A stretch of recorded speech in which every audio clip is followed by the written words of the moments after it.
फिर से और एक सवाल की ओर जाते हैं जो मैट्रिक एग्जाम के लिए इम्पॉर्टेंट है, और ये है 5 नंबर का सवाल। ठीक है, तो कैसे बनाते हैं देखते हैं। इस सवाल को नहीं लिख रही हूँ, और पहले हम लोग सवाल को पढ़ेंगे, उसके बाद समझेंगे। ठीक है, तो एक गिलास है, पानी पीने का एक गिलास है जो 14 सेंटीमीटर ऊंचा है, ये उसका ऊंचाई है। ठीक है, यानी एच से इंडिकेट करते हैं इसको, और शंकु के छिन्नक का आकार है, तो इस तरह से हम लोग बना दिए। ठीक है, दोनों वृत्त सिरों का व्यास 4 सेंटीमीटर और 2 सेंटीमीटर है।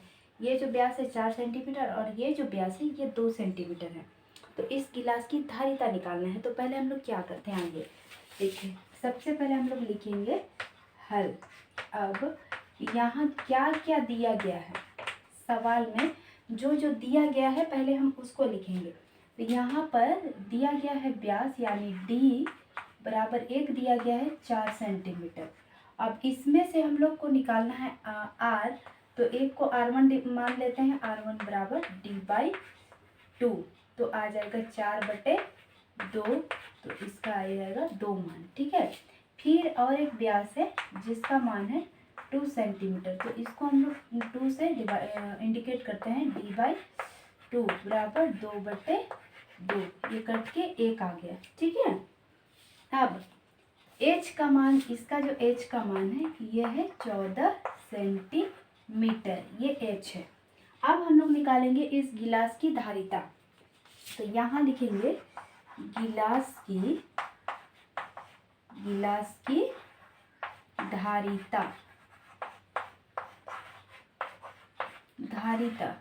तो यहाँ पर कौन सा सूत्र फिट होगा, ये जो है गिलास हमारा शंकु की तरह दिख रहा है, तो यहाँ पर शंकु का आयतन का जो फॉर्मूला होता है वो हम लोग फिट करेंगे। उसका सूत्र होता है 1/3 पाई h r1 का स्क्वायर। मैं इसको नीचे लिख देती हूँ, यहाँ पर थोड़ा सा कम स्पेस लग रहा है, तो इसका जो सूत्र होगा 1/3 पाई h ब्रैकेट होगा r1 का स्क्वायर प्लस r2 का स्क्वायर, उसके बाद आएगा प्लस r1 इंटू r2, इस तरह से। ठीक है, अब हम लोग इसका सूत्र लिख दिया। अब इसको मान फिट करेंगे और गुना भाग करेंगे। अब क्या करना है देखिए,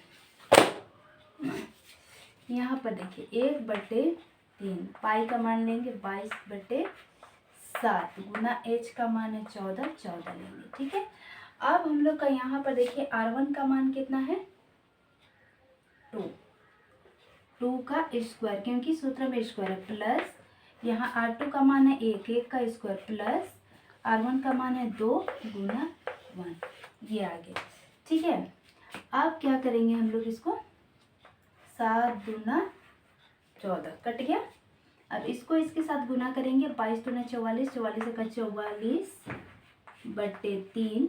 अब यहाँ बच रहा है ब्रैकेट, ये 2 बार है तो 2 दूना 4 प्लस 1 का 1 प्लस 2 का 2, इस तरह से हम इसको गुना भाग करके लेकर के आए। ठीक है, अब हम लोग इसको क्या करेंगे, ये जो 44/3 है और ये इसको जोड़ेंगे और जोड़ के इसको भाग करेंगे, तो यहाँ पर आएगा 44/3 गुना, ये ब्रैकेट है गुना के रूप में हो जाएगा, ब्रैकेट हटेगा तो गुना के रूप में लिखेंगे। अब इसको जोड़ेंगे 5 6 7, ठीक है, बराबर। अब इसको गुना करेंगे इसके साथ में, तो 44 को 7 से गुना करेंगे तो 7 के 28 के 8 हाथ में 2 और 308, यहाँ पर आएगा 308/3।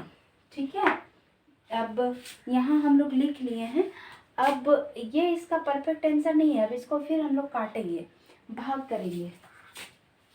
तो भाग करने के लिए आप इसको इस तरह से भी देख सकते हैं। देखिए 308 है, इसको 3 से भाग करेंगे तो एक संख्या को लेते हैं, तो यहाँ पर दोनों संख्या जा रहे हैं, 3 दाएंगे 30 कट गया।